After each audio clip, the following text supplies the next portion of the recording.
3 is the future.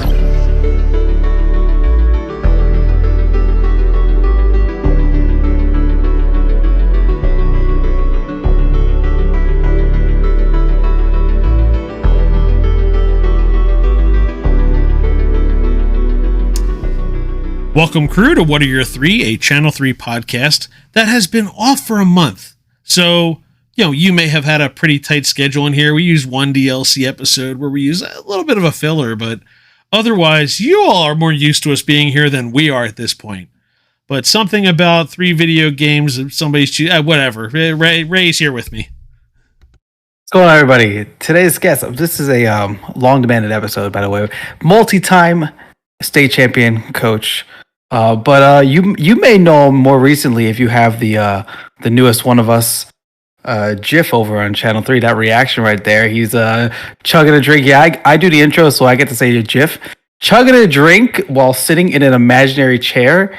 It is the mickywinz himself. Mickey, how you doing today? Good, man. How are you guys? Thanks for having me. That GIF was on purpose, by the way. It was very deliberate, so I'm not just some sort of raging alcoholic that couldn't make it through One of Us, without doing that. So it was perfect. Thanks for having me, guys. Wait, was this the hat you're wearing too in the GIF as well? It's not, but I found this Miller Lite Falcons hat at the thrift store for $3.50. So I figured I'd wear it. Everybody knows me for drinking the High Lifes, and I was gonna say you don't need that cap. From Atlanta. First of all, you're in Georgia right now. You don't need that cap. It's not cold. It's not cold here in South Carolina. It's not cold there right now. I didn't know Georgia had a professional football team. I thought they only had college teams. That hurts. That's messed up. I'm not even in there. That's messed up. Yeah, we're more college down here, but whatever. Yeah, that's how they. No, Ray. That's not a me joke. Like you said, that's how they act down there. It is. Yeah, Falcons are irrelevant to us. Yeah, so that's true. All right, so we supposed to talk about video games here or something like that. So I want to get into this. We're gonna start it off here. First game, Mario Kart 8. Probably the game most people would know Mickey from. So let's start at the beginning. Where does Mario Kart start with you? Does it start with 8, or is this like a long history of Mario Kart? Yeah, I have a pretty long history. So it started with 64, and I went to a friend's house, played with my brother and this guy that I ended up playing with him for several years to come, but got a taste of that and then got my own copy, and we would play kind of casually. But I started playing more and more, like people were like, oh, I'm good at this game. I'm like, okay, well, let's see. And I would, it's kind of like the new guys coming into the dad gaming, like, okay, you beat up on your kids or your whatever. So I figured that's pretty good. And then Double Dash came out after that, and none of my friends would play it with me because they didn't like that you couldn't hop. You know what I mean? So they were like, screw this game, we're not playing it. And so I played it by myself. I enjoyed Double Dash, but I never had like a community. But then when we came out, they all came back. So there are 4 of us that played it like pretty much every Sunday night. We would get together. And, Wii's life cycle was what, like 8 years, I think? It was a long one because it was so successful. Yeah. Yeah. And I didn't think that'd be beat, but here we are with the Deluxe. So then I played Wii, and we played that the whole life cycle all the way through. And then when 8 came out, I'd just gotten married. It was like 2014, I think. Just gotten married. Me and my wife didn't even have. If you're trying to remember what year your wedding was, I'm not deleting this. No. You need to get your act together here. It was 2014. It was 2014. So we're in a small apartment. We don't even have a TV yet. So I go out. I buy a Wii U that came with Mario Kart 8 Deluxe and a TV that we still have to this day. So we were just watching TV on computers and stuff. So 8 actually brought the TV to my family, and then and I've been playing 8 ever since. 8 Deluxe. I never really stopped. So those same guys that I played with all through Wii, we would get together on Sunday nights and play, and then people get busy and whatever. So that kind of kids came up, and so then the dad gaming found out about that, and then kind of picked up there, and the rest is history. So I guess long wrong answer there. 64 is where I started, but I went back and played SNES. But Oh Jesus! know. We got Did that. you hear that? Did you hear that, Dan? I said SNES for you. I say SNES, but SNES cart I played too. I'm not a huge fan of it. Doesn't handle too well, but I That's didn't because it's grow not a up good on game. SNES cart. Ray's coming off of I'm not 13 arguing weeks of with just you. giving O2 time trial taglines in that game too. I so need to ask 64 is though, where I started. so Mickey, did you during the Wii times? Did you play online with that? Because I always forget. Like it's like I suddenly remember. Like that had a pretty effective online mode for its time. For a Nintendo We played product. online, and back then I think you only hit 9999, so it wasn't like the crazy. It was a grind to get there, but it wasn't like the crazy grind to get like all nines now. You know what I mean? You have to sit there for years and grind that out. So we did that, but the cheaters on Wii were just crazy. Like you would run into cheaters like they'd have every item every time and just troll you. So I mean, it kind of that kind of put a damper on it. But yeah, we played online. Much more easily modded device. Yes. Yeah, I was gonna say, I don't know if people even realize that the Wii had a bunch of online games. I mean, I was playing Smash Brothers online on the Wii. It wasn't great. I mean, that thing was playing. You were playing. You were playing with automatic lag and understood it. It was, but I knew I was playing. Yeah, but that was tough. Something like Mario Kart's a little more forgiving online than like a fighting game. So like it was doable. But we always the fun for us was just getting together, like the four of us and playing. So we played the whole life cycle. Yeah. So when do you think, or did you became like competitively good at the game? Because like you say, you play with your friends and you play different games with your friends. Like, man, I'm really good at this, and then you go play with people who like are always playing, and you realize it's a whole new level.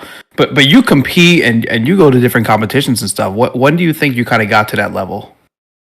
With those four guys, because like you would play on a Sunday night and if you lost, you'd have to hold that all week. You know what I mean? So there was one guy that taught me how to play. The guy that I first saw, 64, Matt Fry. Shout out to Matt Fry. But so I would just want to beat him. You know what I mean? So I always wanted like a competitive like group. You know what I mean? Because I'd say I'm pretty good. You know what I mean? But then there's a limit to that too. When you're 43, you go and play the sneaks at MomoCon. And you're like, that's not.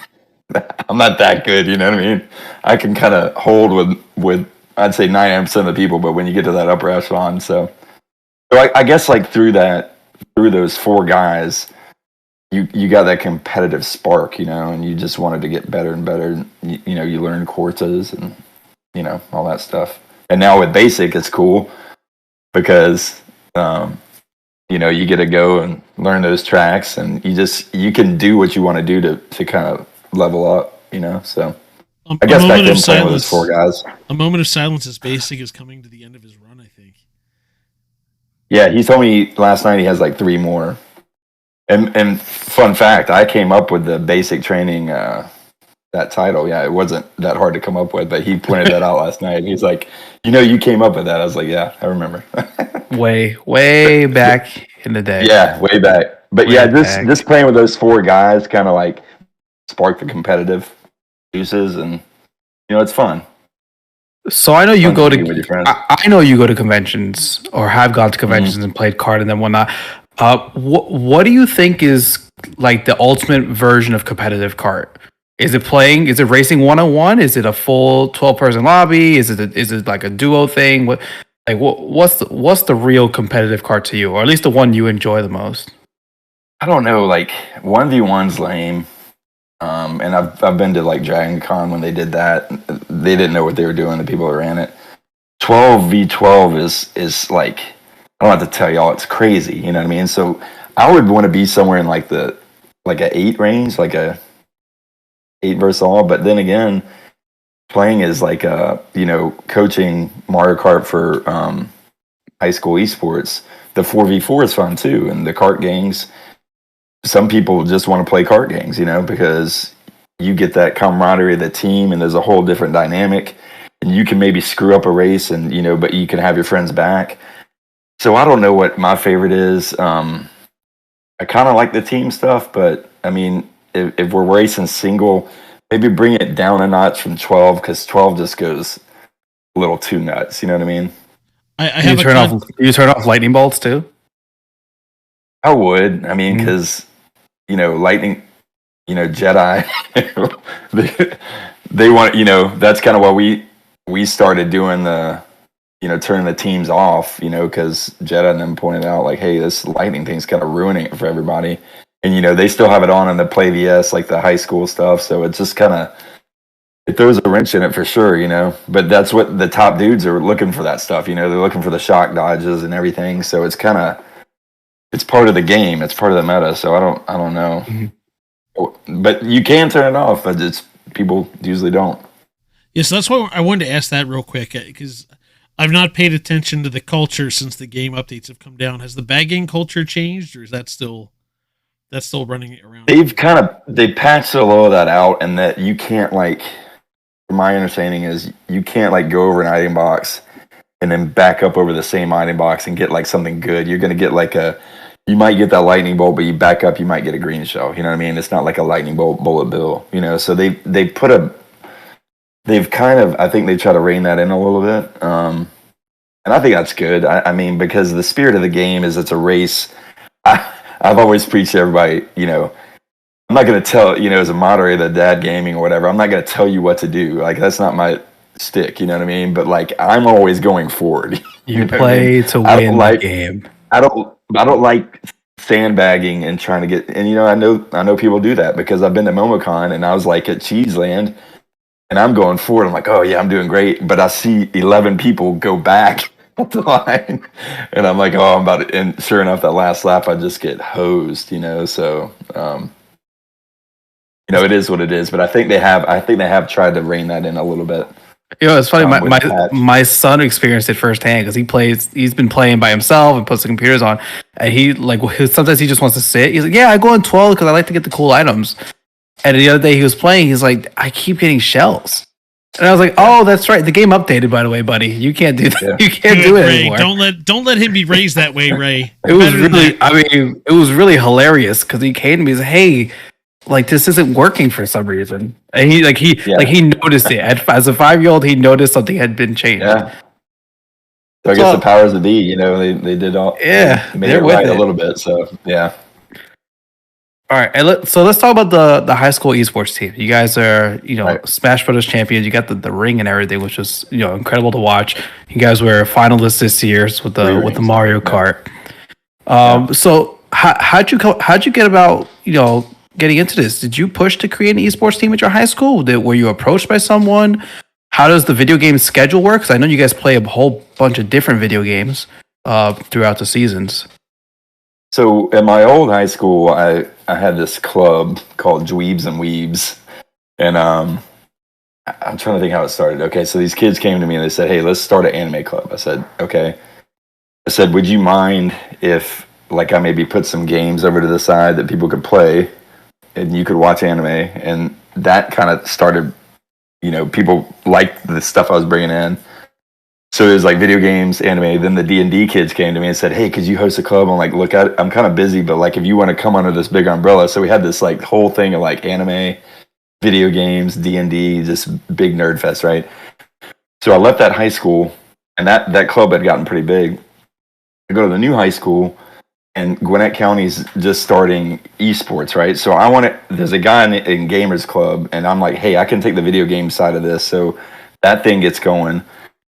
Then they asked me, "Hey, you're into video games. Could you help us with the esports?" I said, "Yeah, I can. I'm a Nintendo dude, so I'll help with the console stuff." So at that point, I have the Smash guys come in, and I know who's who. You know what I mean? I'm like, "Oh, who's this Pyramithra like destroying everybody, or who's this Sonic that's just murdering everyone?" So I get those guys together.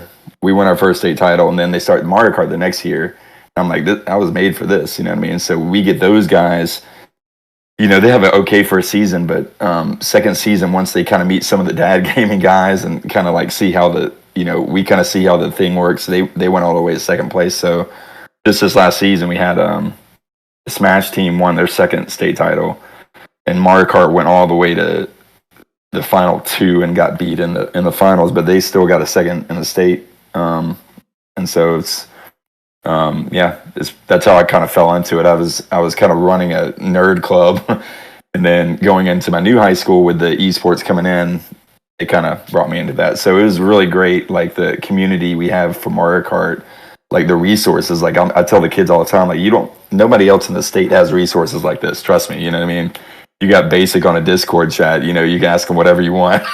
And we get to run sets with these guys too. So it was, I'll be forever grateful for those guys. And, that's what the loss was really hard on me, because I knew how much work we put into it and how much time everybody sacrificed for that win, or for that season. And, I was really proud of the kids, but, as a competitor, you always want the number one. But yeah, so that's how I kind of fell into all that. But, come by it honestly. I think I was kind of born for the role. So I don't know. It's awesome. I mean, yeah, it's fun. It's fun. There's not a lot of people who can arrange a high school football team training with the NFL. That's basically what you're doing as you're having these people come in. Right. Like, hey, my boys need to be beat up a little bit. Let's get them in here and slap them around a little bit in cart. I just got this sitting right here. That's the spring.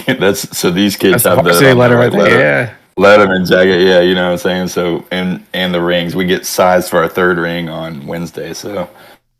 It's great. You get to live both sides of kids, so. Bring it up. What's that now? So you get to live both sides of it. You grew up in the era where someone would get shoved in a locker for that, and now they're getting Letterman jackets and patches and state championship rings. I'm saying, man, they got there's the whole state title thing, and we've got like 3 things on there, now. So we're filling up that trophy case. It's fun. I was gonna say I played against some of those kids. They can play. I know that. I remember the Pither and the Sonic. They can play. Yeah, and the Yoshi and the Donkey Kong are just getting better. So it's kind of crazy. So anyway, yeah, it's been a lot of fun, and I've always I never got the coaching thing. You look at football coaches like, oh, they take this too seriously, but it's rewarding, man. It's rewarding seeing those kids accomplish their goals and just helping them do that. It's fun. Hey, so you talk about having all the resources with the dads, and I see you post and you run all the scrimmages. How early did you get involved with the dad gaming cart? Were you there like from the beginning of it, or it was pretty early on, right? I think I was there season 1, and a friend of mine, like a collector friend of mine, he knew I was into kart, and he messaged. I guess it came on his feed somehow, and I think it was during the beginning of the pandemic, maybe. Had to be that was the beginning. That was basically the beginning of the dad gaming. It was just before. Yeah, it was actually it was just before. Yeah, yes, I think you're right. So right around then, maybe late 2019 or whatever. But I think I was there for season 1. And did you play and think, I could be in charge of this? Like I can run this, or no, I didn't. But just the community that grew, and as Joel got busier, he asked me. He's like, "Hey, I think you're a good fit to kind of run this." That was maybe around like season 6 or 7, But I was like, "Yeah, I'd love to get back because it's for me. It's given me so much, like so many friends and so much camaraderie. It's been a lot of fun." So yeah, I think I've been there since season 1, and I think I won season 1. I could be wrong. I think I won season 1, maybe. Jake was my big rival in season 1. Jake's gonna come in and let us know what season he won, because he won 2. He won 2. He won 2. Right? He won an early one. I know that. Well, Jake and I would play at different times, and like I would see like, oh, there's this guy Jake that's pretty good.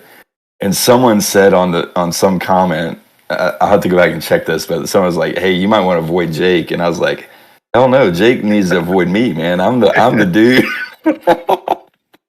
And we all know Jake's a great kart player, so I didn't know him at the time, but I was like, "Who's this Jake dude? Like, I think he's dodging me. I'm not dodging him." All right, we gotta ask before we switch games here. We gotta ask what's the cart build these days? What are we running with? Right now, I'm rocking like a Yoshi Teddy roller paper. It's kind of meta.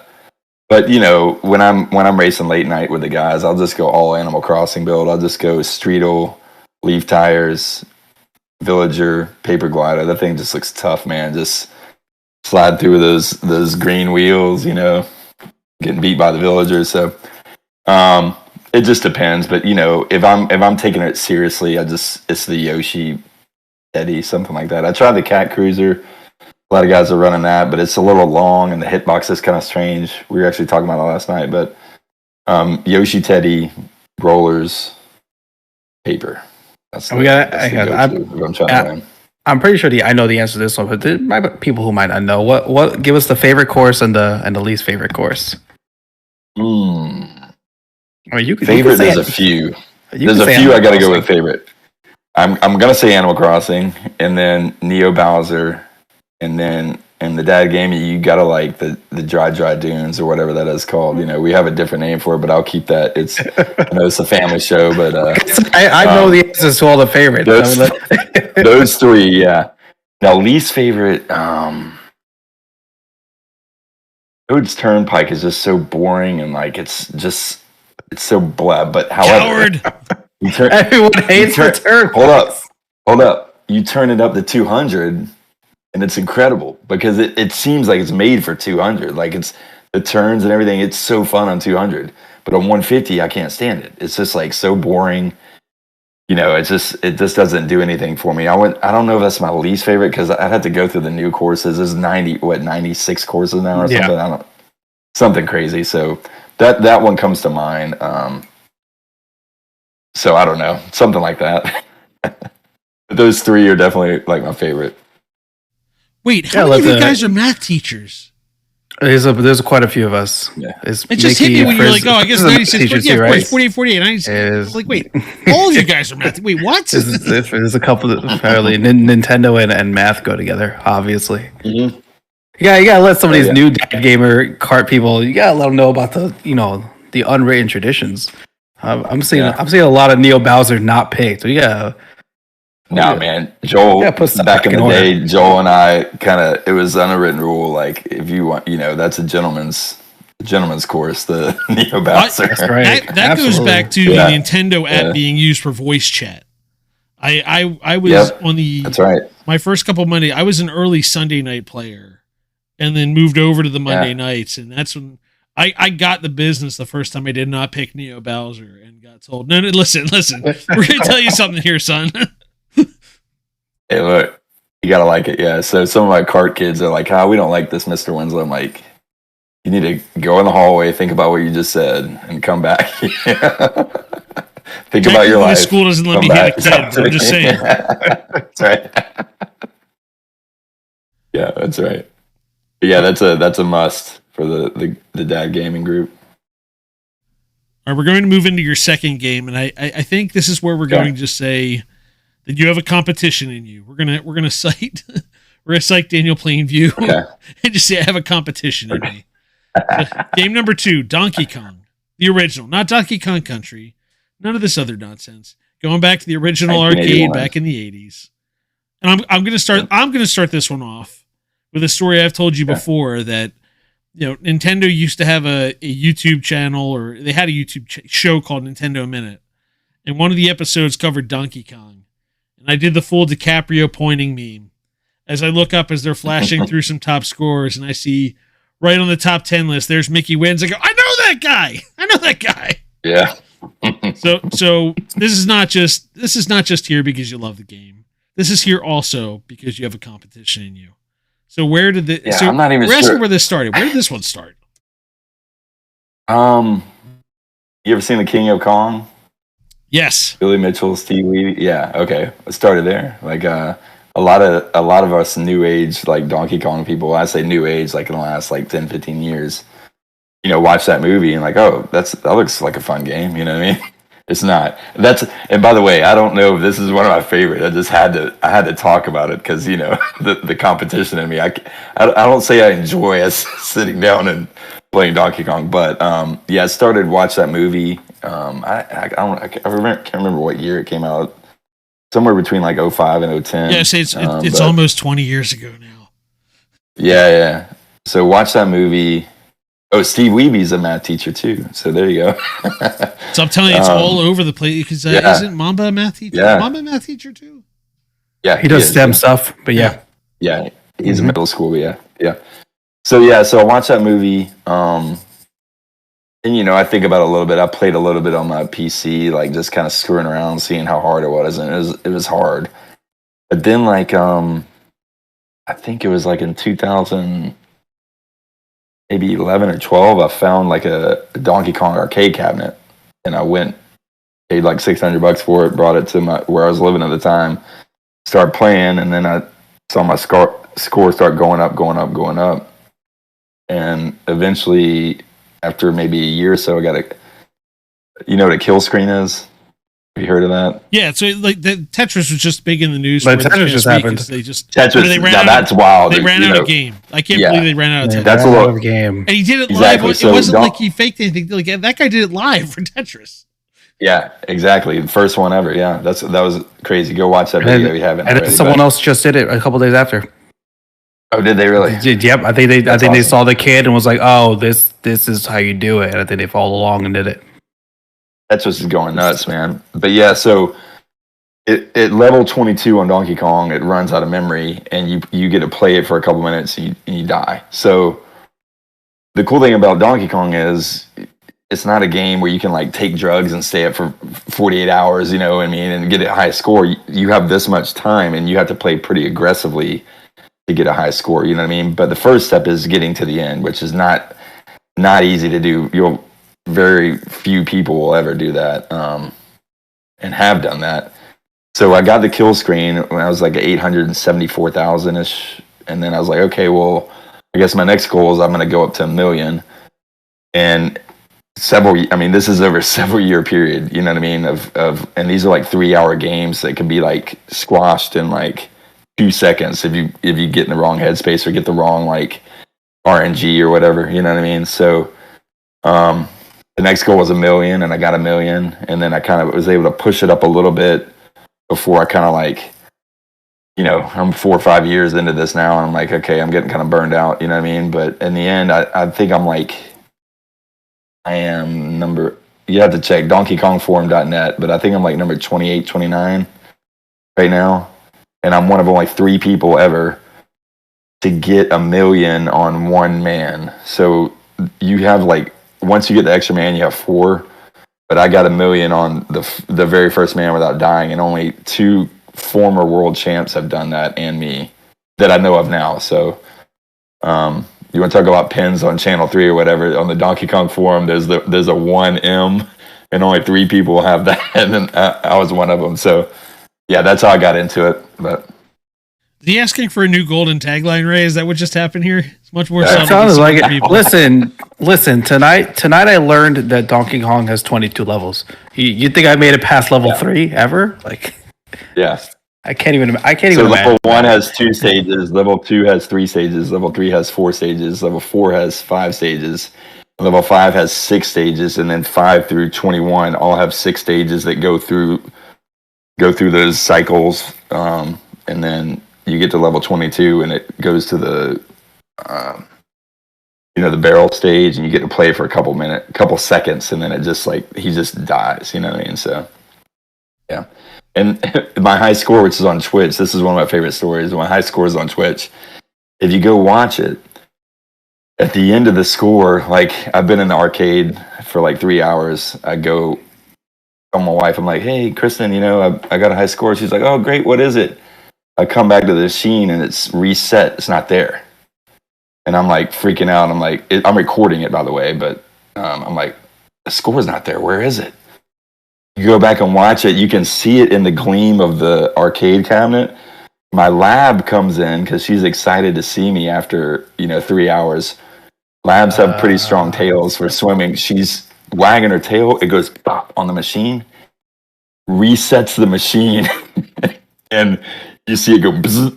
And then so watching it back, like when I streamed it back, there's some high level players watching it. They're like, the dog just reset it. The dog just reset the machine. So I was like, did Nola do that? And rest in peace, Nola, one of my favorite memories. But Kristen was like, no, she didn't do it. She didn't do it. She had no idea. She was just trying to defend Nola, but she did do it. So you can actually go watch that on the Twitch stream at the end. It's pretty funny. So it's one of my favorite memories with my dog. But the powers that be saw what happened, and they, it was a legit score and everything. So it's just kind of funny.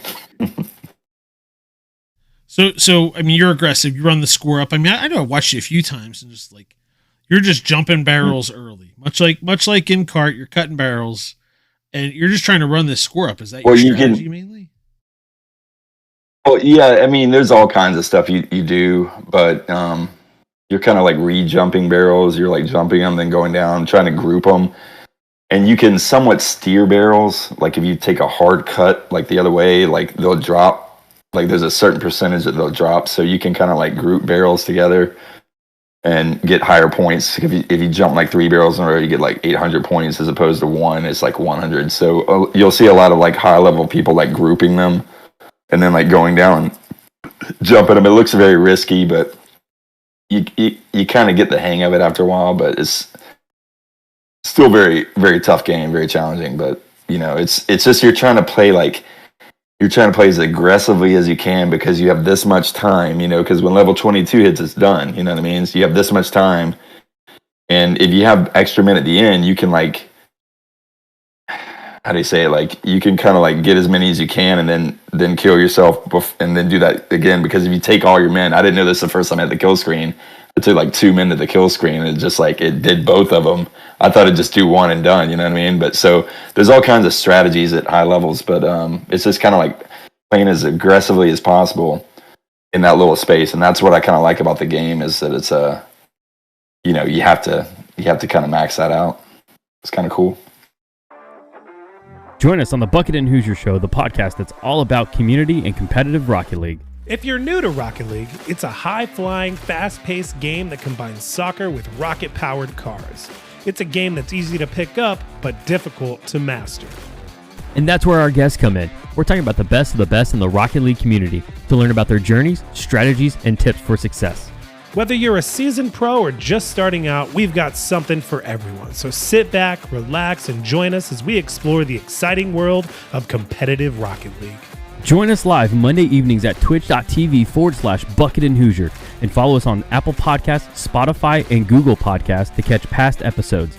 Be sure to hit the follow and notification button so you know when new content has been posted. Now, on to game 3 then, which I can only assume you drive around with a Nintendo 64 in the back of the van just trying to find random people to beat up on in the game. Like I'm trying to figure out how this fits into the third, but I kid. But The Legend of Zelda Ocarina of Time is your third game here. So right. I'm going to say not as competitive a game for you in starting this one off.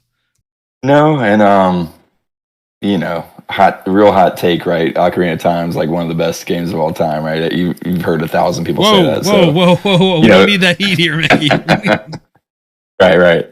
But to be honest, like in my early gaming, probably like late high school through like, I don't know, most of my like 20s, like that was the main game I played was Zelda. And I picked Ocarina of Time because it was the first one. Like I'd played Zeldas before. I played 1, 2. We'll forget about 2, but you know, I played those before, and I never really like fell in love. And I had friends that had fallen in love, but when I played Ocarina of Time, I was in college. That was the one that clicked with me. You know what I mean? Like I was like, oh, I get the Zelda thing. You know what I mean? So it clicked with me. And I can remember, like, I can't remember what year it was, but I'm like 18, 19, 20, you know, New Year's Eve party. I come home, I'm up at 7 a.m. My friends are still asleep. I want to play more Zelda, you know what I mean? So that was the one that kicked it off for me. And going forward, when I became a teacher, like I made it a goal every summer, I wanted to play another Zelda game and like go back and like play them. So that first summer, I played the Wind Waker when it came out, loved it, went back and played all the other ones. And so I think I played every Zelda game, beat every Zelda game, except for, was it Adventures of Link? Is that what it's called, the second one? Yeah. Zelda 2, The Adventure of Link, yeah. Jedi's taking this real personally right now. All the shots being taken at I have friends that's their favorite Zelda. I don't get it. But so I made it to the end of that. I never beat it. It's on my list to go back and do. And then Oracle of Seasons, I was at the final boss and my place got broken into where I was living to at the time, and they took all my video games, and that was one they took. So my save file got deleted. So Zelda 2, Oracle of Seasons, which I've played most of. I just haven't beat it. And then I'm currently playing Tears of the Kingdom. I haven't beat it yet. So those are the 3 I haven't beat yet. But Ocarina of Time was the one that really kind of set it off for me. And, it's one of my favorite games of all time. My dog's name's Navi. She's around here somewhere. But I just love Zelda. That's probably like over the lifespan of games like that I've played. Like that's kind of like the series that I've probably just played the most. I just love it. So wait, did they take your Zelda, or did they just what happened to that? Wait, when they broke in? Our house got broken into, and they stole a bunch of electronics, and including my video games. So at the time, like I had I guess I was playing on a Game Boy Advance or whatever. And they took all that stuff. So I was on like the final boss, and I put it away for like a couple weeks. I was like, I'll come back and beat it. And so I never went back and beat Oracle of Seasons. So that's one of the ones on my list. I gotta go and. Nintendo Online has you covered now, man. They're ready there. Yeah. Yeah. And hot take, I mean, I'm probably going to catch some heat on this, but Breath of the Wild didn't really do it for me. You know what I mean? It wasn't one of my favorite games, and I kind of begrudgingly beat it and played it, and then I can see Ray, hang on, Ray is repositioning the microphone. Buckle up.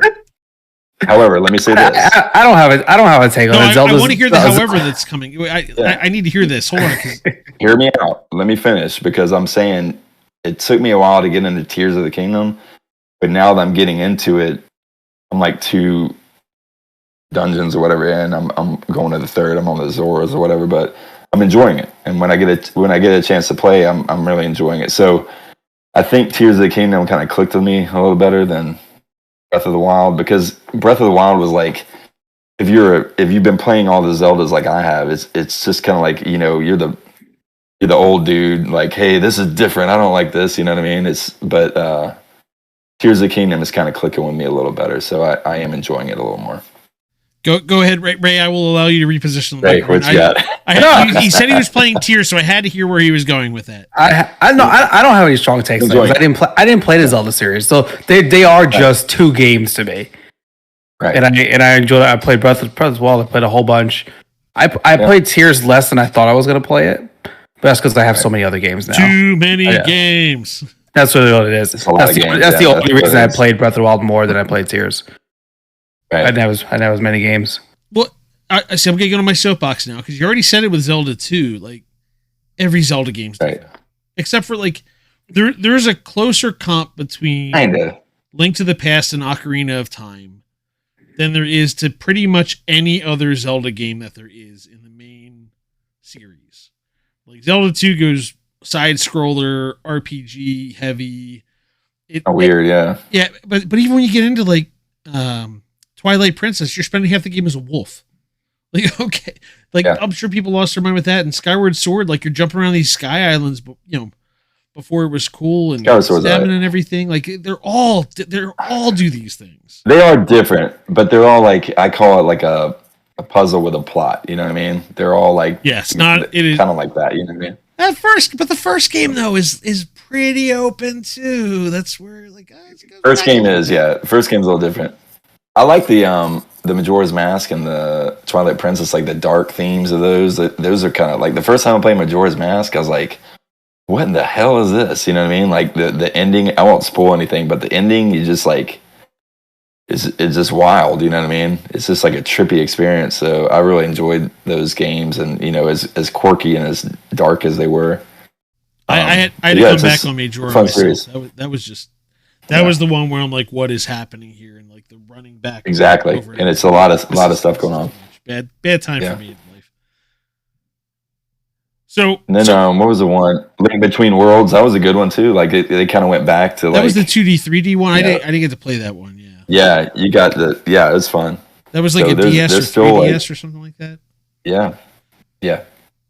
So Ocarina. So Nintendo 64 seems pretty big for you. You talked about that with Kart. You were talking about that here. Was that like your first big console? Like, what made the Nintendo 64 hit so hard for you? Was it just the? No, I mean, I wouldn't. I played the NES and the SNES and the all those. So I played all those going up, but I guess, I mean, maybe that's where I started. Like, I don't know what it is about that one. It's just the Ocarina of Time, I guess, that one. But I have very fond memories of the SNES and NES. NES was probably the first one that really got me into games, and like I was obsessed with Mario and all those games. So I felt like there was like something philosophical and deep rooted that was about to happen when you looked off to the side. No, and like, to be honest, like poor memory unlock and all this happened. No, and to be fair, like when you go back and you play that stuff. N64 stuff doesn't really age that well as far as like the looks, you know what I mean? Hang on, Ray's repositioning the mic again. Be careful, Mickey. I'm gonna reposition. I can't see. You guys are all just haters, man. No, I like the system, but I'm saying like you go back and play like the Golden Eyes and stuff, and even Ocarina of Time, like I feel like that initial jump into like the 3D like polygon stuff, it just doesn't age as well as like a nice 2D sprite, you know what I mean? No, for me, anyways. The shooters is not the N64's fault. You can't play these FPSs with one analog stick. That was the problem. Like, no, they're putting these games together. They're not made. They can't be done. Right. That's the. But you go back and play like a SNES game, like Donkey Kong Country or something. It's like it's still great. It's a great. Looks pretty great. It plays great. You know what I mean? And or you look at like a Link to the Past or whatever. It still holds up. You know what I mean? Like that art style. I feel like it's like timeless, you know what I mean? And I feel like a lot of the N64 stuff was a little trendy, like maybe like a PS1 or something. And I'd rather go back and look at that old sprite stuff any day of the week. That's just me personally. But so does everyone else. That's why all the new games are being made like that too now. Exactly. I'm going out of my way to buy brand new 2D games. Well, because you're going to end up in an uncanny valley. Like, we've hit the point. Either you need to have like just straight video recordings of a person, or you're going to be distracted by how unrealistic something trying to look realistic is. Like we've hit a wall. Right. So there's no choice. And the fact that this stuff has aged phenomenally is only going to help it, Yeah. All right. So Ocarina, what hooked you with this? So was it, this is one where I've talked about before. The opening of the game is you're following Navi just flying through the woods. Just like, okay, they picked a way to just like with Mario 64 opening on Babam Fields after you run into the castle and you jump into the painting. Like they just knew how to hook you in the first 10 minutes. I'm saying, man, like that first opening scene's crazy, and then you're just kind of chilling out in your little village and go to the Deku tree and.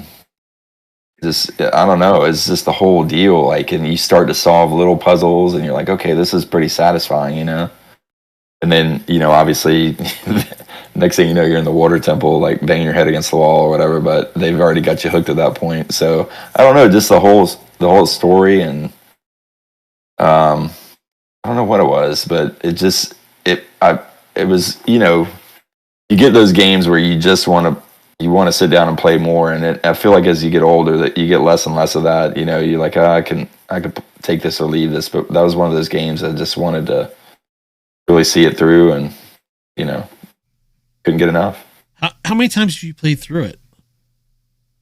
Not a ton. I'm not one of these people that goes back and plays it like every year, but probably 2 or 3 times. I played the Master Quest that came out on that promotional disc as well. You remember that? Like it was like on the GameCube. Yeah, I've got that, and I played through it. So a few times, nothing crazy, but Yeah, I haven't played it. I mean, I'm close to you. I'm a couple of years behind you, not far. But I think last time I played it was college, which was like by then it was PS2, GameCube era, but still had the 64. I went back and played it, and like. You joke about the water temple. I don't get it. I don't remember what it was. I want to say I beat the game 3 times, and every time I hit a wall in the water temple of like something goes non-linear, and all of a sudden like I'm like I have to backtrack somewhere, or I made a wrong turn somewhere, and it happens every time, and it makes me feel better. It happens to everybody, and I need to understand, like, how there's like philosophy of X and Y books that are out there. Like I need some kind of I need a breakdown of what happens to that place for everybody.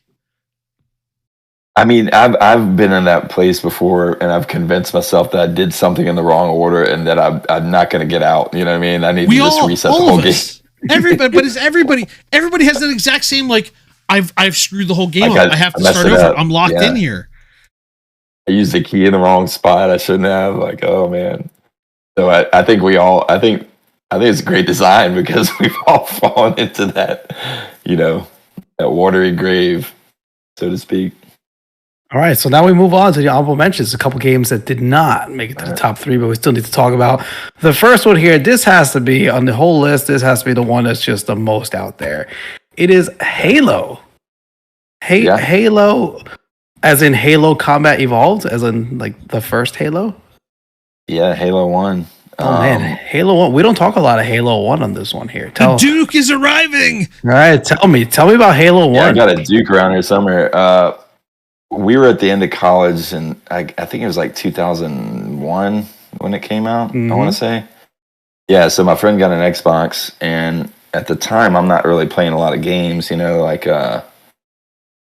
I'm kind of finishing up college or whatever, but then he gets this Xbox, and he's like, you got to come play this Halo game. I'm like, okay, so it's my first, like, besides James Bond, 007, I've never really played like a true first-person shooter where you can really control the character or whatever, dual analog. And so I get the hang of it, and then next thing you know, we got 2 Xboxes, this apartment over here, this apartment, Ethernet, Blood Gulch, 4v4, capture the flag. And it was like crack. Like, we could not get enough of it. Like, we'd have an exam at 8 p.m., we'd be studying all day. We'd look at each other like, hey, we gotta go take a Halo break, go take a 2-hour Halo break, come back. So my GPA might have dropped a little bit, but we played crazy Halo. And then we found out there were other people around campus that were playing Halo. So there was a local bar. I mean, you've been to Athens, Georgia, there's lots of bars, but like we found some bartenders that played. And so we would team up with them. They'd run these tournaments, these LAN tournaments, and you'd play at the top of the bar. They'd bring the setups up, play. We'd play like UGA football players. They'd bring some people in that think they had like a good team or whatever. So, and that was some of the first online gaming I've ever experienced because they were hacking their Xboxes to try and like play online. It was really rough, but what ended up happening usually is we'd just go to someone's house like Sundays, just huge house party, nothing but Xboxes, just playing a bunch of capture the flag, and it was just so hype, man. So it was a lot of fun. Ray, I just want to know what happened. Oh, go ahead, Dan. I just want to know what happened if like Mickey went to like a Renaissance fair or something and just like saw somebody do a jousting runs. Like, I think I could do that. And next thing you know, he's got like a horse. He has forged his own armor. He has designed the perfect jousting stick. No. I just want to understand. Like, I want this like competitive obsession that Mickey has. I want to see that applied somewhere really weird. Well, as I get older, it gets a little less and less. Your testosterone drops a little bit, and you have less of those juices. But Halo was crazy, man. We loved it so much, and just those, you'd get the flag and you'd beat on the wall, and you knew they were all in there cussing on the other side. It was just something fun about just like, to me, I look back at the games that I played, and it's just the social part's the most fun. You know what I mean? Like, gamers get a rap for being antisocial, but I would argue the opposite. I think we're very social, and getting together with your friends like that it was so fun. When Halo 2 came out, I was a middle school teacher at the time, and I went to the midnight release, and some of my students were in line, so I had to act like a responsible adult on a school night. Like, hey, this is my teacher, Mr. Winslow. I'm like, oh, nice to meet you. Yeah, whatever. I'm like, bringing out a pipe and a smoke. He's like, good evening. How are you? Yes. Yeah, exactly. Yeah, exactly. But hey, I probably played Halo through like, I played 1 heavy, 2 heavy, and then 3 I played a little bit, then started dropping off a little bit with the 360 days and stuff like that. But I didn't get in, I know people still playing it to this day, but I didn't play like the OST and the Reach and all that. But Halo 1 and 2 were pretty special because one I was in college, and then 2 I was like early career, and 2 the online was a lot better. Obviously you could play online. So it was fun, like, getting in contact with your old college buddies and playing with them, and, features now. You know, you can play video games online. It's pretty cool. Sound like an old man, you know, but it's fun. All right, well, one more question. What's the the game snack or the game drink with Halo? I mean, this is when like it became a thing. They had Mountain Dew and sponsored snacks to go along with games. What are you grabbing before you play? Well, or you in like the bodybuilding era, and not doing any of it? That was when I was bodybuilding, like really heavy into bodybuilding. So I was like not snacking like that at all. So we would, I would just eat my normal meals, and everybody else would be munching on something, but I would just have my chicken and sweet potatoes, between matches. For anyone who didn't know, on top of all the other accomplishments, Mickey Winz was also a bodybuilder.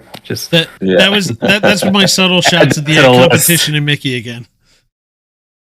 Yeah. Well, okay, let's take me now, who enjoys a beverage and a snack now. I would have like maybe like a light beer and some salt and vinegar chips. That'd be my go-to. Make sure that the grease is off your hands before you get back into that blood gulch, but something like that. All right, let's take a trip back. Not the oldest game here, since obviously we talked about Donkey Kong, but I think of the main line, like there for it. Mortal Kombat 2 is the earliest we're going to talk about from a non. I assume this is not going back. I assume this is real time in the 90s. The politicians are out there getting upset about blood in games and fighting and the ESRB sporting and all that. Where were you at then? Yeah, I was in where was I? I was late middle school, early high school when I was hitting. So prime time for like a young kid seeing that, like seeing MK1 and MK2. My friends, like I was a little late on the MK1 thing, but as it was coming out, I was hearing about it. Like, hey, you got to look at this MK1. And we go to the mall, and there'd be like a line, 12 people deep to play this game, and you try to like look over and see what was going on. But I remember when MK2 hit, I was fully aware. I'd played MK1 on Sega, Genesis, and SNES. We had all that stuff. But when MK2 hit, we're at the bowling alley, and like I'm bowling with my dad, and shout out to my dad, a saint, because I would have kicked my son's butt for not, between bowling, I'd go watch this guy play MK2 and come back, and he'd be like, Mickey, get your butt up back over here, you know what I mean? But I just remember the sound of it and the crispness of the images and just how crazy it was, you know what I mean? Just larger than life. So you'd see that game everywhere, and that was what really got me into fighting games. I say MK2, but I say it to kind of say, like, that's what, like, sparked my love of fighting games and made me want to like learn more about it and like what's this community about. So after that, like you see like the Killer Instinct, you know what I mean, and you want to learn about that. And it's funny, years later, probably like 2011, I go a local like like barcade, I guess those are hot now, you know what I mean, they had an MK2 tournament. I was like, oh, I'm gonna go to this MK2 tournament. Well, I go and I get third, and the guy that got first, he's like, hey, we play Street Fighter up here, you know what I mean, on Tuesdays or whatever. Shout out to Shane. But like growing up, I was an MK kid because I was like, that's the coolest thing. I wasn't really messing with Street Fighter, but now as an adult, going back and playing those games, like that was like probably 10, 12 years ago. Like now I'm like, oh, these games are actually better than Mortal Kombat. Mortal Kombat's kind of stiff or whatever, you know what I mean? And so now I'm going back, watching all these and learning about these fighting games, playing them, just really enjoying them, you know what I mean? And so like people watch football, like on Sundays, they grab their beer, they watch football. I'd rather, like, if Evo's on or if Combo Breaker's on, that's my sport. Like I love watching and playing fighting games, and the gamer clubs that I've started, they've all been fighting game centric, because to me it's like, okay, that's a quick experience you and I can have. We're not going to sit down and play like an RPG together, you know what I mean? Mario Kart's a great one too, you know what I mean? But as far as like a genre goes, fighting games are great, and I've found a lot of kids that have that same love for fighting games that I have, and even working with the Smash kids, you know what I mean? old FTC heads will be like, "Oh, Smash isn't a fighting game," but hell yeah, Smash is a fighting game. You know what I mean? I don't have to tell you guys, but it's so fun. Just the mental gymnastics and the chess, the high pace like problem solving that goes on, and the empathy you have to see what the other person is doing and adjust to it. It's just incredible to watch. And MK2 I think was the one that really sparked it for me. You know what I mean? I've actually got a MK1 upstairs in the arcade and a Killer Instinct, so I've collected those things over the years. But MK2 was the one that just kind of got me going. Original cabinets or the? I assume you're an original cabinetsman. You're not this one up, level up, whatever it is, arcade guy. You're going back. You're finding. You want the You talked about that bowling alley. I could smell the nicotine in that bowling alley, even though I was not in that particular alley you were in. I love it. Yeah, get the hell out of here, Dan. It's original cabinets for sure. Yeah, so I got a dedicated MK1. I got a dedicated Mortal Kombat, and I have a lot of the old like CPS2 Capcom boards that I'll put in. I'll cycle through like the old Super Turbos or X-Men vs. Street Fighter or whatever. Actually, when I first got my first job, I bought a teaching job. I bought a Cadillac. I was brainwashed by Outcast, and then a Killer Instinct cabinet. And I was moving around a lot. Yeah, Atlanta. Yeah, there we go. I was moving around a lot at the time, and I sold my Killer Instinct cabinet because I was just it was these things are gigantic and CRT oriented. You can't big, move them that way. Exactly. Yeah. So a guy hit me up on eBay from Ohio, and his brother was terminally ill, and they played it a lot growing up. And he came down, bought it, and they took it back and played it. So years later, I'm kicking myself. I'm like, why did I sell my Killer Instinct? But then the story plays back in my head. I'm like, it was for the greater good. But then like a week before I got married, a Killer Instinct came up on like Craigslist like like a couple miles from my house. So I was like, Kristen, sorry, I'm taking a couple hundred. I'm going to get this thing. So karma came back around on me, and I still have one. But yeah, those old cabinets, there's something about them. You know what I mean? Like, ashtray on the whatever, you know what I mean? It was cool, like going up. And that's the thing I like about fighting games is like even today's tournaments, Smash is a little different in some of them, but like in today's fighting game tournaments, like I can go play the top guy if he's in my bracket, you know what I mean? Like they all start at the same spot, and that comes from if I had a quarter and I put it up there, you know what I mean? I'm in. And you can beat me and I'll leave, but like until you do that, I have a spot just like everybody else. So that's a cool thing about the fighting game community and just fighting games in general. I love the quarter on the screen thing, man. Yeah, it's man, it was fun. I used to do that back before when they still had coins for games and not like the cards of the arcades and all that. Mine was we did it for Dance Dance Revolution. Yeah, I was all That's in on another that. big, A lot of the fighting game guys come from like arcade era. You know, I mean, my arcade era was like early '90s, so that's when fighting games. But like the rhythm games, you go to conventions now. There's a bunch of like DDR heads and like the whole like it's really cool scene. You know what I mean? That wasn't for me, but I really like arcade culture because once again, it's community, it's in person, it's not online. You know what I mean? And when I went to the Smash Brothers state title, they had them sit side by side, right? And one of the coaches came up to me and said, "Hey, what do you think about them sitting side by side instead of like this?" I go, "Dude, I freaking love it. Like, I love them sitting side by side. Like that's how it was in the arcade. You were shoulder to shoulder with that person, and you had to like if they want to talk some crap, you had them in your ear. You know what I mean? So I was like, I love it. Yeah, that's the way it's meant to be. It was fun. Yeah, for sure. All right, let's switch up here. We got the Skate series to talk about. Skate 1, 2, 3. 3 came out was like 2010, and we're finally gonna get a new one. Supposed to be this year. Not Skate 4. They're saying it's a whole new kind of. It's just Skate. It's gonna be kind of like a whole world kind of thing. There's so many of them now. There's like the Skater XL, and there's Sessions, and there's all kinds of skate emulators now. You know what I mean? But we grew up skateboarding. I still skateboard when I can, but like when Tony Hawk came out, we're like, holy crap, this is awesome! Like I could play a video game, and have a skateboard and do the tricks that I want to do, right? But when Skate came out, for us, it was crazy because it's like, okay, Tony Hawk, I'm pushing down and square and it's doing whatever, right?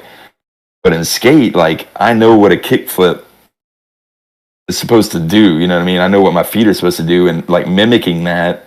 Like, you didn't have to tell me how to do the tricks because I kind of knew the movement of the board and whatever. So skate was really cool.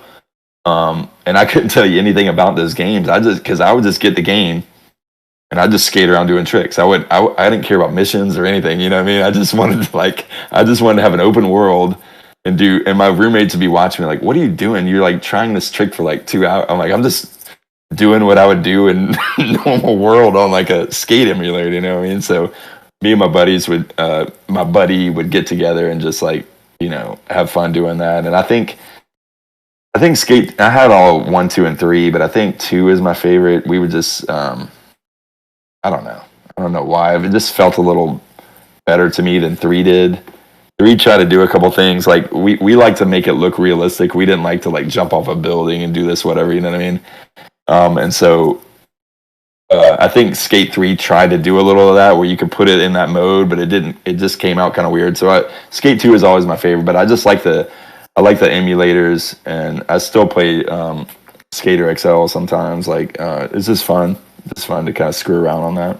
So that was really my main question. Playing Skate, does it feel like, because it felt more realistic, like it felt intuitive for someone who skateboards in real life to play the game? Yeah, that's what I liked about it. Is like I wanted it like I said, Tony Hawk's cool, and I played the crap out of it. I loved it, but you're doing all this unrealistic stuff. Like I just wanted a skate like simulation where I could just like go down the street, do a line, do a trick that I would want to do in real life, and make it look kind of realistic. You know what I mean? And I think that's what a lot of the newer emulators are doing. Is like just that, you know what I mean? Kind of geared towards skateboards. Now the normal population might not like it as much or might not understand it, but that's what I liked about those games. Do you think will you try out this new skate game that's supposed to come out? Yeah, I'll try it out. Yeah, like I try to support any of that stuff. So like Skater XL came out, I picked up a copy of that, and I like messing around with it. So I'll definitely check it out, especially if it's got the history of the EA skate stuff, you know what I mean? So people have been clamoring for that for years, so I'll definitely check that out. All right, so one detour we have to make just so Teach drives off the road and loses his mind. I knew it. I knew it was coming. So obviously this entire series is in keeping with every other game we've discussed on here. But we're going to talk about right. I just want to know about the Animal Crossing series. How did that happen? Where did that come from? Pandemic. So I'm just saying, like, I'm with you guys. Look, people that knock Animal Crossing say, "What is this game?" I was there. I was like, that makes no sense to me. Mario Kart 8 gets 2 DLC passes, right? The Hyrule stuff, which I was, as a Zelda fan, I'm like, oh, this is awesome. And then they put Animal Crossing. I'm like, what the hell is this? Why are they putting Animal Crossing and Mario Kart? Nobody cares about this, right? Fast forward the pandemic, like, I'm like, okay, well, I'm looking for something to play. Let's just try it out. And I get like instantly hooked. And I think what it is about Animal Crossing that hooks me, kind of to your point, Dan, is like the games I play are pretty stressful. Like, you know what I mean? You play a 3-hour game of Donkey Kong, or you play Mario Kart. Those articles are all saying that it's the most stressful game. Or like fighting games, you know how it feels when you get smacked in the face. Your heart rate goes up. You know what I mean? Like all those games are very stressful, and I do like to compete. So it was nice having a game where like there were no bad guys. There's no like, no. Easy on there are no bad guys. The easy that's a scorching take we can't have. Tom Nook, yeah. I got you, yeah. Tom Nook, he is the bad guy, yeah. Yeah, we can talk about that, but yeah. So it was just you could do whatever you wanted to, and the collector in me liked it because I'm like, oh, I can go collect all these fish and bugs and art pieces or whatever, and just the characters were quirky, and so I'm with Teats, I'm with all those guys. Like this game looks dumb. Joel's like, is this even a real game? But I really enjoyed it, and I played the crap out of it, and I kind of like the characters, and I went back. I just played Animal Crossing GameCube just to kind of see where the series came from. Check it out, and it's just something like I can sit down if if I want a quick competitive fix, I'll put it on Smash Brothers, I'll put it on Mario Kart, Street Fighter, right? But if I want to sit down and listen to Channel 3 podcast, right? And I just want to turn my brain off and listen and not have to do much. So I just want something in the background. Animal Crossing's perfect. And I'm looking forward to less stressful games. Like I'm looking forward to trying out Stardew Valley now because I think I might enjoy that, you know what I mean? And just those type games. So and it's kind of a meme now that I play as the villager and everybody, I ham it up, you know what I mean? But it's a fun game. Try it out if you need something very low stress in your life. I liked it. Be careful. I feel like Stardew Valley, like Animal Crossing happened when it did, and I'm with you. I went back, I checked out the GameCube version, but there's a real Dewey Cox, you don't want none of this to Stardew Valley. Like, what do you mean? Like I think it feels like it's endless. Oh, really? Content of it, okay. The amount of stuff that goes on in it, the interpersonal relationships in the game. I hear there's a lot of lore in it. Yeah. Yeah, I think I might have it on both the PlayStation and the Nintendo because I think it was free on PlayStation at some point, like $1 at Nintendo at some point. But I don't think I've cracked either one. I'm afraid of what will happen. I haven't either yet, but I'm going to. I just don't know when. You know what I mean? Like Ray's got too many games. I feel like I've got too many games on the backlog. You know what I mean? So you don't want none of this, Dewey. Yeah, I have too many games, but I bought 6 more over with the Steam exactly. sale. It was there. Like, you got to, man. I'd be losing money if I didn't buy them. Basically, and I put a gun on everybody's head and told them to go get Guardians of the Galaxy on the Epic Store. It's free right now. Just get it on there. I was shocked when I saw that one. Before you even had the quest, I was like, well, no way. This looks like a really good game. And like pretty recent to have that free already. I don't know how Epic does it. It's 3 years ago now. That's still pretty recent. That's a pretty big game to toss out there. But the older you get, the more patient you get. And then, you blink an eye and it's 3 years later. And now the thing's on sale. So just patience is always key. You know what I mean? All right, so now we're going to look to the future for a game you're looking forward to here. And listen, you're not the only person looking forward to it. I'm sure many people are, and maybe one day it'll happen. It is, Hollow Knight's Silk Song. I think, is it this year? What do you think? Supposedly, yeah. after all the delays, everyone's like, yeah, this has to be the year. But they haven't actually said that this is the year. They put out a perfect game. Everybody take a pill and relax. They put out a perfect game, and they're not going to put anything out less than a perfect game. It's just so many delays. It was so many delays, so many years of not saying anything. It gets people nervous. So when you guys asked me this question, I said in the wrote back and said, let me get my clown makeup out and say Silk Song. You know what I mean? So I didn't know what to expect from Hollow Knight. I played. This is not the same thing, but I played Shovel Knight, right? And I loved it. I was like, oh, this is great. Let's play another Knight game. You know what I mean? Another 2D whatever. It was so just pretty, and the music and the ambiance was so awesome that it was one of those games I don't know, you get frustrated with it sometimes because it was so you get lost or whatever, but just you wanted to push through and go for it. So my wife, I think she summed it up pretty well. She's like, that's the cutest, scariest thing I've ever seen in my life. You know what I mean? It's very just like that. So. I really enjoyed it. I'd never played a Metroidvania before. I'd never played the Metroid series, or I messed around with the Castlevania series, but I really enjoyed the genre. I enjoyed the aesthetics of the game. It was challenging as hell. You know what I mean? I wouldn't say Cuphead challenging. I played that all the way through, but there were some parts I think were Cuphead challenging that I didn't. Some extra stuff that I didn't do, but it was just so pretty. I don't know. I loved it. And I'm looking forward to the next one whenever it comes out, whenever that may be. But I'm patient, you know what I mean? I can wait. I've got other 2D stuff. I've still got to play the Ori stuff. I was going to say, Mickey, if you're looking to fill that time, come on over to the Church of Ori. We've got plenty of room. I'm coming. I've got them right over here. Yeah. So I've got both of them waiting to go. So at some point I'm going to pop those in. Music's beautiful, fun, frustrating. Right? You're going to die about 500 times. You described all of it. So where would you put like Hollow Knight or the Ori series? Which ones? I like Ori better than better?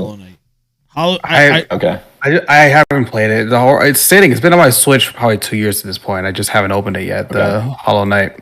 It's Hollow very Knight, good. Hollow Knight's more open than Ori is. It's the traditional Metroidvania of like you're backtracking over stuff. Hollow Knight's more just like, hey, go figure it out. But I prefer Ori aesthetically, narratively, just everything about it. Like I literally just spent the last week Bitstad's been playing it.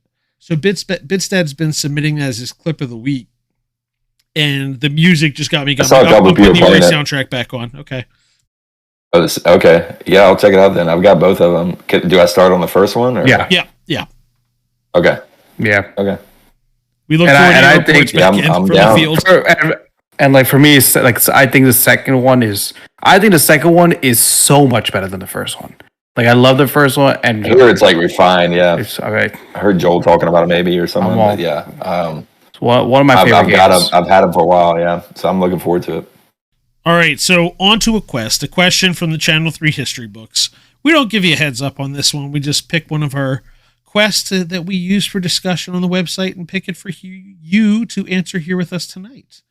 And as such, I think with your history, I think with the things you do, the one we've picked for you is to ask you, what do you say to someone who says video games are a waste of time? Someone that says video games are a waste of time. Like, it depends. Like they could be, you know what I mean? There are times when you could be doing something more productive and, they get out of hand, you know what I mean? And I see lots of young men where that happens, right? You could be bettering yourself or, helping your family, whatever. But for me, my clubs, I've seen so many positive like impacts and like so many people come together. I call it introducing introverts, you know what I mean? Or engaging the disengaged, so like those are the things that I like to do, and I like to see, we have a lot of neurodivergent kids, you know what I mean, that have a place to go and a place to socialize. And I mean, look at the community on Channel 3 and the Dad Gaming. If nothing else, like some people might have someone to talk to, and they can get on Monday nights and chop it up, you know what I mean? So can they be a waste of time? Yes, they can. But I would say in my life, video games have been very beneficial socially, emotionally, and just, I am a little addicted, but other than that, like, I don't know.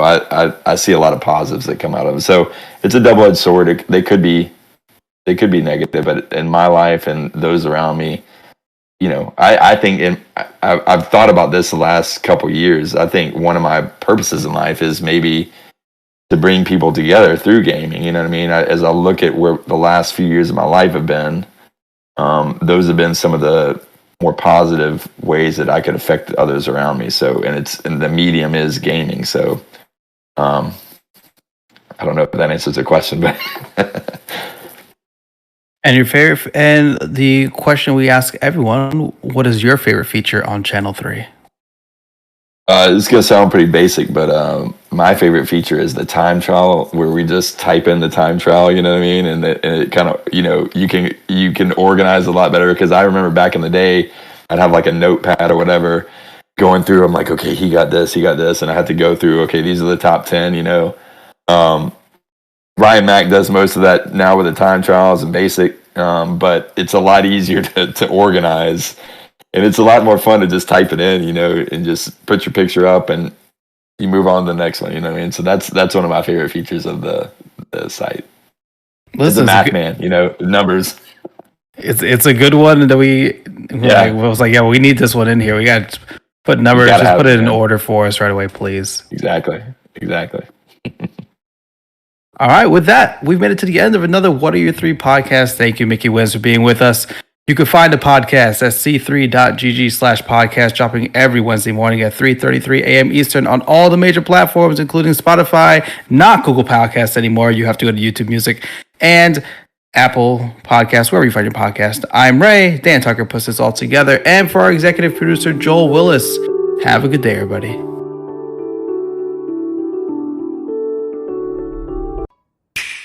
You know, it's funny. My dad started listening to these. He texted me. He's like, "Hey, I've started listening to the shows," and I was like, "Oh, cool. You know, what do you think?" Because he doesn't really play video games. And he's like, "Man, you guys talk really fast," and I'm like, "Really?" And I'm like, he's like, "Yeah." He's like, "You know, Dan talks fast," but I was like, "And you talk really fast." And then he texts me like a few days later, and he's like, "So I just realized I was listening to these at 1.5 times speed." And he's like, and apparently you can change the speed on each one individually. You go up to 2 times even. Yeah. He's like, so I put it to normal speed, and you guys talk at a normal speed. He's like, I just need to let you know I was listening to it faster than I was supposed to. I have to you know what, that scared me because I have to be careful of that, or else I will talk excessively fast. Yeah, well, he said that. I was like, man, that's really no one's ever said we talk fast. Really maybe I talk. I do the micro machines man will come up with me at work sometimes, where I have to I have to run conference calls with lots of people, and I'm running meetings, and I get to this point where I just want it to be over. So I'm just like, I'm running down bullet points. I'm like, I have to stop and slow down and measure my words, otherwise I'm going to. Anyway, yeah. But yeah, we talk at normal speed. So your dad wandered into this now? Yeah, he had known about it, but then it was just texting me. He's like, "Hey, I started listening to them." He's like, "Where should I start?" I think he's been listening to more of the newer ones. I was like, "Yeah, listen to the new ones. They're way better than the old ones. Like the first." Like, don't even listen to the first ones. Just listen to the last 2 or 3 months. I dread the day my mother ends up finding them somehow, and I think the only one my wife has ended up listening to, because the kids will listen to them in the car and request them, and I avoid putting them on when my wife is on. But for some reason, because my son plays a lot with he'll play a lot of Fortnite with Bamonte, including today. So he's like, "I want you to hear Bamonte," you know, and so she heard that one, and she's like, "You guys are talking a lot." I'm like, "He's a 7th grader." I thought it was actually pretty artful for what it was. Thank you very much. But anyway, yeah. I'm waiting to see who's going to redeem the choose a podcast and pick one of us. Oh, there's already 2 that have messaged me. Oh, so they're going to get it? Oh, yeah. You know who one of them is. So we're prepared for anything. Not that you're not a verbal and eloquent individual, but we're ready. A lot of these games, a lot of people have talked about these games, so you don't need to. You're my thing was I was thinking about going certain times in my life, you know what I mean, and kind of tell what this. Save it. You're good. So. You're good. Yeah, don't worry. We gotta save it. This is just pre-recording, so we gotta save that for the good stuff. Man. Don't worry, you're good. This is not gonna be the first time I talk about Mario Kart, but I'm pretty sure I've got 5 questions, and 4 of them I've never asked anybody these questions before. Ray's got plans. It's new stuff. I hope I have answers. You'll be fine. Yeah, I hope so too.